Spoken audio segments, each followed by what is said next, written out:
There's something nobody tells you when you sign up for electricity. You're not just paying for power. You're paying for the slow, quiet erasure of something your great-grandmother knew by heart. Something so simple, so effective, so completely free that an entire industry spent decades making sure you forgot it existed. And the strange part is, it only costs $8 to remember. Think about last summer for a moment. Think about that electric bill sitting on your kitchen table. The one that made you pause, maybe even wince. You paid somewhere between $150 and $250, maybe more, just to feel comfortable in your own home. Every single month, from June through September. And here's the part that should stop you cold. Your grandfather kept his house comfortable for almost nothing. No compressor humming through the night. No thermostat negotiations. No electric bill that made August feel like a punishment. He just knew something you were never taught. There is an $8 window setup, a technique passed quietly through generations, documented in old county records, practiced faithfully in homes without electricity, that in the right conditions can drop the temperature of a room by 10 to 15 degrees. No refrigerant, no circuit breaker, no monthly payment to anyone. And the reason you've never heard of it isn't an accident. It never was. Before you understand the solution, you have to understand the mistake you're making every single day without knowing it. And once you see it, you genuinely cannot unsee it. Most people believe the goal of cooling a house is to manufacture cold air. It isn't. The real goal is to stop hot air from entering and to push the hot air that's already inside back out. That's the entire game. Every passive cooling method that existed before mechanical air conditioning was built around that single idea. Manage the air that's already moving. Don't manufacture something to fight it. A modern air conditioner does the exact opposite. It seals your house tight like a box, traps the heat you've been generating all day, and then runs a machine to fight that heat with manufactured cold. You're essentially heating and cooling the same room simultaneously and paying for both. That's not a design flaw. That's a business model. Here's a number that should genuinely bother you. A single ordinary double-hung window facing south on a sunny July afternoon lets in roughly as much heat as a 1,000-watt space heater running at full power. Read that again. 1,000 watts of heat pouring in through glass you're not even thinking about. You'd walk across the room and unplug a space heater if you saw one running in July. But the window sits there, doing the exact same thing, every afternoon, all summer long, while the air conditioner runs on the other side of the wall trying to compensate. That's the loop you're trapped in. The people who stepped out of that loop understood the window wasn't just a source of light and fresh air, it was the primary point of failure. Control the window, and you control the room. This is where the $8 setup begins. It's called the wet cloth window screen, and it has been in continuous use for well over 100 years in homes that have never seen an electric bill for cooling. Here's how it works. You take a length of cotton fabric. A loosely woven cotton flour sack is ideal, the kind you can still find at a feed store for a couple of dollars, and you cut it to the size of your window opening. You dissolve a small amount of plain salt into a bucket of cool water, and you soak the cloth in that solution. Then you hang it across the inside of the window frame on the shaded side of your house, not the sunny side, and you crack the window open a few inches at the bottom so that incoming air has to pass through the damp fabric to enter the room. That's the whole first part. Now here's the science, because you deserve to understand why it works, not just that it does. When warm outside air is pulled through that wet cloth, the water held in the fabric evaporates, and evaporation always requires energy. It doesn't generate energy, it consumes it. That energy has to come from somewhere, and it comes directly from the heat in the passing air. The air surrenders some of its heat to drive the evaporation process, and it enters your room cooler than it was when it was outside. You felt this exact effect before. You step out of a swimming pool on a warm afternoon, a breeze crosses your wet skin, and you feel suddenly, unexpectedly cold. The water leaving your skin is carrying your body heat away with it. The wet cloth does that same thing to the air before it ever reaches you. Now, honesty matters here.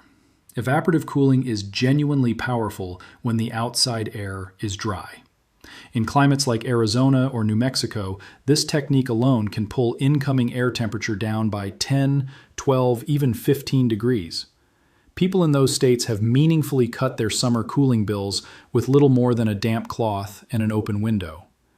In humid climates, along the Gulf Coast, in the Ohio Valley, through the Deep South in August, the effect is more modest. because air that's already saturated with moisture can't absorb much more from the cloth. In those conditions, this technique is one piece of a larger system, not the whole answer, and anyone who tells you otherwise isn't being straight with you. But here's where it gets interesting, because the wet cloth was never meant to work alone. Somewhere around 1930, as mechanical air conditioning was becoming a real commercial industry, the companies building those machines faced a practical problem. They needed customers. And the hardest customer to sell an expensive cooling machine to is someone who already stays comfortable using a damp cloth, an open window, and a propped cellar door for almost nothing. So a message spread, through advertising, through home economics programs, through the popular magazines of the era, that all the old passive cooling methods were backward, unsanitary, even dangerous. Wet cloth in a window? A mold hazard. Open ventilation? A disease risk. The cool, breathing house your grandparents lived in? Old-fashioned, beneath the modern family. None of it was true. Federal studies conducted across American farmhouses during that same period documented serious, measurable cooling from these exact passive methods. Drops large enough to make sweltering houses genuinely livable with no electricity and no machine anywhere on the property. Those findings sat in archives because no one with money to spend had any reason to circulate them. The market did what markets do. It rewarded what could be manufactured and sold and billed to you every single month, and it walked away from what was free and could never be sold to you twice. The knowledge didn't disappear. It just stopped being passed down. A whole generation grew up never hearing about it, and the people who kept it weren't rebels making a point. They were simply people who weren't paying attention to the campaign. So let's talk about how to stack these methods, because stacking is where the real results come from. The second technique is about moving hot air out of the room instead of just cooling the air coming in. Hot air rises. You learned that in grade school. But when a room is sealed, that hot air has nowhere to go. It accumulates near the ceiling, presses down, and makes the whole room feel warmer than the thermometer actually reads. The old solution was a transom window, the small hinged window above an interior door that you've probably seen painted shut in older houses. Open it, and the hottest air in the room escapes into the hallway, rises toward the upper floors, and exits through a vented window upstairs. The whole room breathes. If your house doesn't have transoms, and most houses built in the last 60 years don't, you can recreate that function with a $20 box fan. Set it in the hallway just outside your bedroom door, pointed upward at the ceiling, with the door cracked open about a foot. Open a window on the shaded side of the room on the opposite end of the house. The fan pulls hot air up and out of the room, and cooler air flows in through the shaded window to replace it. Add the wet cloth to that shaded window, and you've stacked two techniques. The incoming air is being cooled by evaporation, and the accumulated hot air is being actively removed. Building scientists measuring homes using these stacked passive methods have documented sustained temperature drops in the occupied room, often in the range of 10 to 15 degrees in suitable conditions, for roughly 30 cents a day in electricity. 30 cents against $200 a month. That's the trade being offered to you. The third technique, for those with a basement, turns all of this into a whole house system. The ground beneath your home stays in the mid-50s to low 60s year-round, regardless of what's happening on the surface. That's a reservoir of cool air sitting under your feet every single hot day, and most people never once think to tap it. Prop the cellar door open on summer afternoons. Open a basement window on the shaded side. Open a window at the opposite end of the house, upstairs. What happens next is something building scientists call the chimney effect. Cool, heavy air enters low from the basement, rises slowly through the house, gathers heat from each room as it climbs, and exits through the upper window, carrying the day's heat out with it. The house breathes like it was designed to. Because it was. Residential building codes in parts of this country once required ventilation passages for exactly this purpose, considered basic, sensible house design in the 1920s. Those requirements were quietly removed from codes across the same years that air conditioner sales went from a trickle to a flood. Draw your own conclusions. Now, 3 details about the wet cloth that most versions of this story leave out, because these are what separate a damp rag that does almost nothing from a real cooling screen that earns its place. First, the material. It must be 100% cotton or linen, loosely woven enough for air to pass through, tightly enough that water clings to every fiber and stays. Polyester or polyblend fabrics won't hold water the way you need. The water beads on synthetic fibers and evaporates in under an hour. A loosely woven cotton flour sack is the ideal material, and it's inexpensive and easy to find. Second, the angle. The cloth shouldn't hang flat against the glass like a curtain. Tilt it out at the bottom, like a sail catching wind, so that incoming air strikes the wet surface at an angle and travels across more fabric before entering the room. More wet surface touched means more evaporation, which means more cooling. A simple dowel rod slipped into the bottom hem of the cloth and weighted with a couple of clothespins holds that angle perfectly, about 50 cents of hardware. Third, the salt. A modest amount of plain salt dissolved into the soaking water does two genuinely useful things. It slows the rate of evaporation, so the cloth stays damp for several hours instead of drying out in one. And it inhibits the mold and mildew that would otherwise begin growing on a cloth sitting wet in warm air all afternoon. That's what the salt actually does. It's a practical helper, not a magic ingredient. And then there's the penny.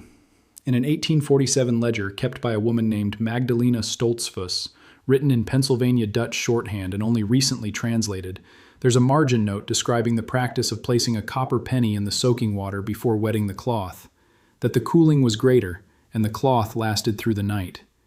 Here's the honest version of what that means. Copper has genuine, well-documented antimicrobial properties. A copper penny sitting in that salt water helps suppress the bacteria and mold that would otherwise shorten the cloth's useful life. The cloth stays fresher longer. That part is real, and it's useful. Whether it meaningfully changes the temperature of the room is a different question, and the honest answer is, probably not by any dramatic amount. Use a pre-1982 penny if you try it. Older pennies are solid copper, while newer ones are mostly zinc with a thin copper coating. Drop it in the water the night before, soak your cloth in the morning. Here's what Magdalena wrote on the next line of that same ledger, and it's the line that stays with you. She wrote, roughly, that the English neighbors marvel and will not try it. Even in 1847, the barrier was already there. The Amish women in their cool kitchens watched their neighbors sweat through brutal August afternoons. The neighbors would come over, feel the difference, wonder at it, and go home and do nothing. Not because they couldn't, because admitting the simple thing worked meant admitting that everything they'd been told about needing to buy something was wrong. A house is not a sealed box you pay a utility to manage for you. A house is a living thing that breathes, and you're the one who decides when it breathes in and when it breathes out. You've been paying someone else to make that decision for you, every month, all summer long, for years. And it never had to be that way. This weekend, fill a jug with cool water. Dissolve in a little salt. Drop in an old copper penny and let it sit overnight.